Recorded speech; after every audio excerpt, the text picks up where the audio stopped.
White হাউসে ট্রাম্পের ফিরে আসা প্রসঙ্গে আরাঘচি বলেছেন, ইরান আমেরিকার সম্পর্কের ইতিহাস শত্রুতা এবং অবিশ্বাস্যে পূর্ণ।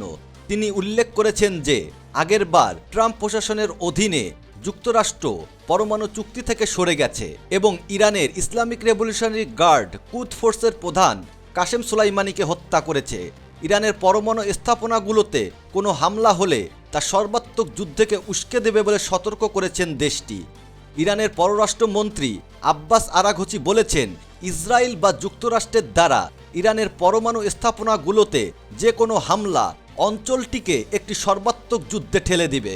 তিনি আরও বলেন, ইরান যে কোনো হামলার বিরুদ্ধে তাৎক্ষণিক ও শক্ত প্রতিক্রিয়া জানাবে এবং এ ধরনের ঘটনা অঞ্চলটিকে সর্বাত্মক যুদ্ধের দিকে নিয়ে যাবে বলেও হুঁশিয়ারি করেন আরাঘচি।